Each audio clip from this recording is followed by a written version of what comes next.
Shadowheart is not attractive. Baldur's Gate 3 is not a good game. I talked about this a lot, but the thing that really gets me, I talked about this the other day in regards to the weird attempts by gamers to pretend that Baldur's Gate 3 is based and not woke, right? Because obviously Baldur's Gate 3 is probably one of the most woke games ever put out, right? You literally have sex with bears. Okay, the most popular female love interest in the game, Shadowheart, begs you to let her get gangbanged. Actually, she does it no matter what you think. But again, it is the most depraved, degenerate game ever. But people really do love to come out and pretend that oh, it's all just in your head, bro. This is perfectly normal for D&D. Again, it's very similar to how people treated something like The Last of Us or films like Blazing Saddles, right? That are clearly trying to socially indoctrinate people to believe certain things about society, and it just falls on your face. It just falls flat on its face if you have an IQ over 75, right? That is it's really interesting seeing people try and make excuses for Baldur's Gate 3 while simultaneously condemning other video games, right? And I do think the big thing right now is complaining about the looks of female characters in games, right? Every Western female video game character is ugly. It's a stereotype at this point. It's well documented. I've talked about this, right? If you want pretty women in games, you go for you go for Japanese games, right? It's always been that way. It's nothing new, interesting, or special, right? It's a generalization of how this stuff works. So Grums comes out and he starts trashing oh man, Perfect Dark, Jerona Dark, oh she looks terrible, she looks like a man, oh the man jaw, who else has he complained about? Lots of female characters like that. He's come out and made statements about that,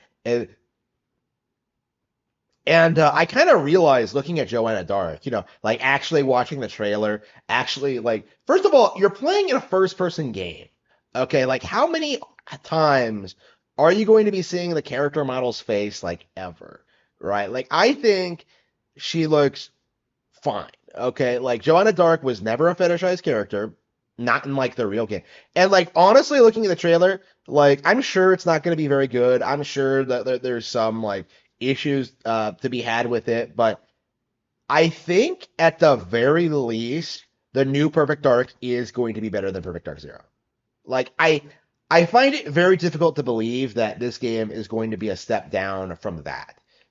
Going by what I've looked, because the bar was so low to begin with, and they already broke the lore and stuff like that. To me, it's I don't think it's possible for this game to drop the ball as hard as Perfect Dark Zero did. Because, if you think about it, Perfect Dark was an N64 game, and then Perfect Dark Zero was an Xbox 360 game. Rareware did the absolute worst thing they possibly could have done at that time and sold out, right? They sold out to Microsoft, and they haven't done anything they'll never be able to do anything that retarded ever again, right? But looking at what Perfect Dark is doing, it's I can see this being better than Perfect Dark Zero at the very least. Now it's not going to be better than the original, what it is going to be, but it's worth bringing up that Zero isn't it's not going to be as bad as Zero is the way to look at it. But Grums is sitting there. He's like, oh man, this game, it's embarrassing. Look at Joanna's man jaw. Oh, real women don't look like this. And then meanwhile, he goes oh, but in Baldur's Gate 3, Shadowheart looks like this. And I'm just wait a minute. Shadowheart is a deviation in Baldur's Gate 3's typical female design. All of them are ugly, all of them are butch, all of them have way bigger man jaws than Joanna Dark. They're all hideous. You have all these terribly designed characters with no personality, and you're gonna try and complain about Joanna Dark while like hyping up Shadowheart when her only real characteristic is that she looks somewhat more feminine than the rest of the cast. Like, really? Really? Like, Shadowheart is not that attractive, right? If you actually play real video games, if you've played something like Fire Emblem Engage or Xenoblade Chronicles 2, like, that there are far more attractive female video game characters in gaming. And yet, with Grums and all of these anti-woke groupers and all of the memesters, you'll never see a Nintendo game become a meme game, right? Like every single time, whenever they get hyped about some new upcoming product, whenever they like shill for like Shift Up or Near Automata or like what have you, like they never seem to bring their attention to Nintendo games. They never talk about them at all unless they're trying to convince you that like Nintendo of America is the most woke company in gaming right now, which is not true, I can assure you.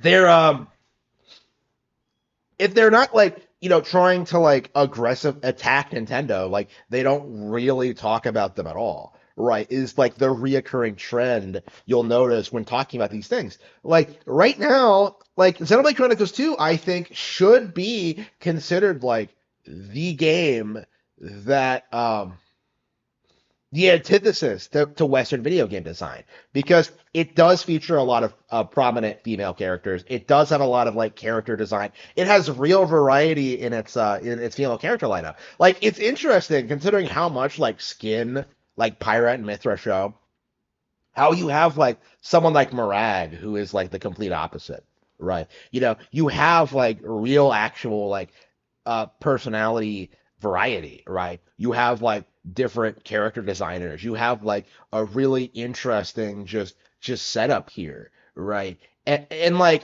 to me, I think that game more than anything else we've gotten recently demonstrates like the real problem here is that like Western video game developers are simply not capable of designing attractive female characters. They aren't capable of making them interesting or making people care about them, right? Like they put so much effort into like Horizon Zero Dawn, trying to make Aloy like the next big PlayStation IP, like the next big thing, and yet like it fell flat on its face, right? Why? Because the concept of robot dinosaurs was did not sell a video game, right? When you compare Horizon Zero Dawn to The Legend of Zelda Breath of the Wild, it's very clear and very obvious which game is here to stay and which game is being forced by its parent company, right? Horizon Zero Dawn has gone multi-plat now. It's seen a PC release, it's coming to Switch, and like nobody cares, unless it's the dab on PlayStation, right? Because Aloy, at her core, is not a very interesting character, right? It doesn't have anything to do with her character design. It has everything to do with like the writing and the gameplay and just the general design. Like Horizon Zero Dawn just isn't good enough to succeed in an industry dominated by the Zeldas and the Marios and the Xenoblades, right? Like it does not do enough to win people over, right? And I do think that like when you look at Baldur's Gate 3, when you look at like the very fake artificial hype towards this game, right? That essentially only exists to downplay Tears of the Kingdom. Exactly like how Horizon Zero Dawn was hyped up to downplay Breath of the Wild. Like you really do start to see that, characters like Shadowheart aren't really popular, right? They are just flavor of the month characters that will be hyped up and then forgotten about when the next new shiny thing comes along. Shadowheart is not attractive.